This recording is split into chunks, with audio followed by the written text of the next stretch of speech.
Soviet-era papers once required for visitors and citizens in Soviet bloc countries. National IDs have been considered and rejected by many democratic countries in the past, including Great Britain, Australia, and New Zealand. Since September 11th, though, the debate on national IDs here in the U.S. has intensified. Advocates say such IDs would help law enforcement track down and identify suspected terrorists. Opponents say IDs are a quick fix and threaten privacy.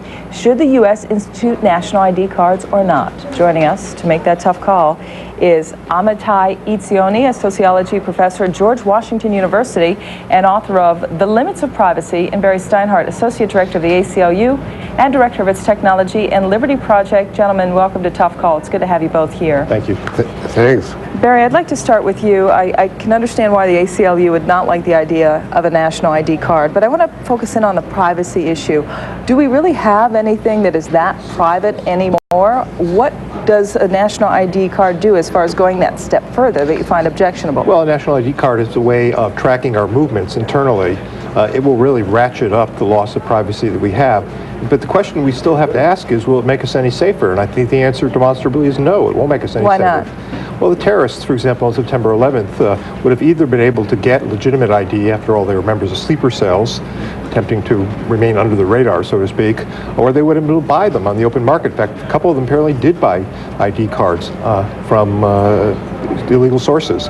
So the question is not really privacy versus security here. There's no real security in the national ID. It's the illusion of security. Let's bring in Amitati to respond to that. Does it give us security or not, a national ID card?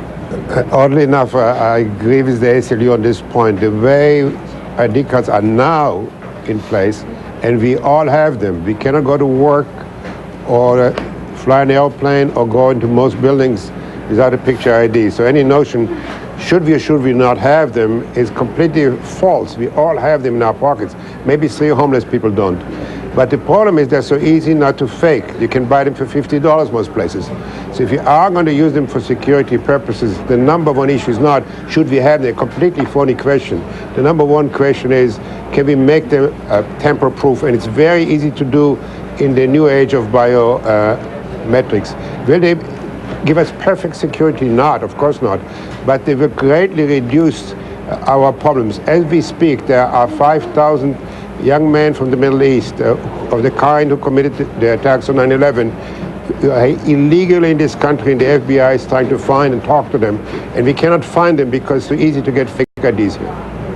Barry, it's interesting issues as far as whether or not these cards work, but it seems that in general we're moving more toward an era where we don't mind giving up a little bit of privacy if we're going to be protected.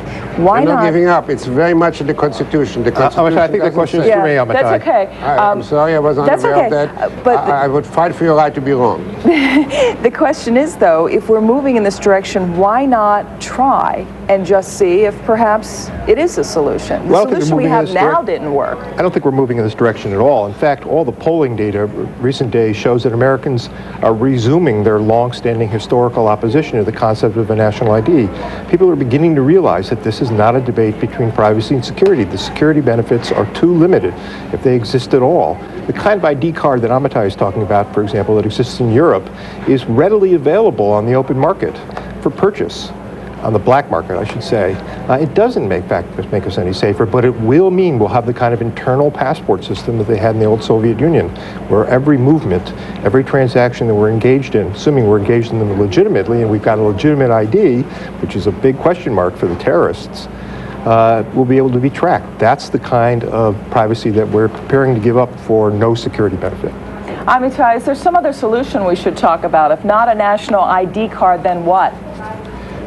We are rapidly moving in the private sector. Wells Fargo, and many other companies who are developing biometrics, which are completely reliable, that are based on unique features we have, and you don't need to have a passport or piece of paper.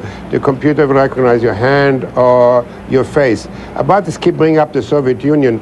Let me say, we can't simply destroy everything which a totalitarian government uses.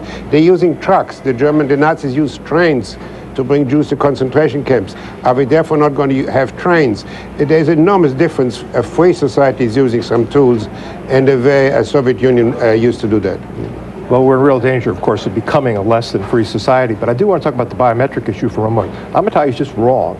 They are not wholly reliable. For example, face recognition was used on the streets of Tampa by the Tampa Police Department. We got all the logs. I was earlier on a show here talking about that. We got all the logs from the police officers. And guess what? Not a single person over a 6-week period was correctly identified. Every single identification, dozens of them, were incorrect. The fact is, Amitati, that if we begin to go to a... Would you accept it if it's 100% reliable? You are just smoking, blowing smoke. The ACLU will not accept us if they're 100% reliable. Yes, in the development stage, and they're not perfect yet. But if they're perfect, would you accept? A moment ago, you just said they were perfect. That's the problem. What we've got going on now is a lot of technologists who are essentially war profiteers, wartime on terrorism profiteers who are exaggerating the abilities and capabilities. Let me jump in here and say, do you think there is nothing that can guarantee complete safety? Well, I don't know there's anything guaranteed complete safety, but we can do some things that will make us substantially safer that will not have a major effect. In 5 seconds, tell me what they are. Well, for example, we ought to be strengthening all the cockpit doors. We ought to be putting air marshals on planes. Amitati, a final thought or two from you on this issue of national ID cards. Just a couple of seconds.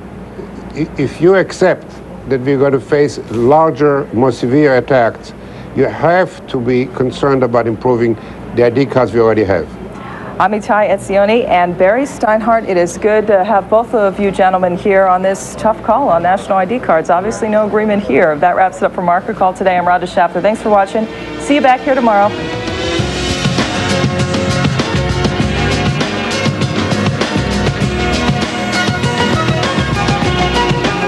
Tired of juggling investments? Get the Orange CD from ING Direct. At 3.25% APY, it's the nation's highest yielding 1-year CD with no minimum deposit or fees.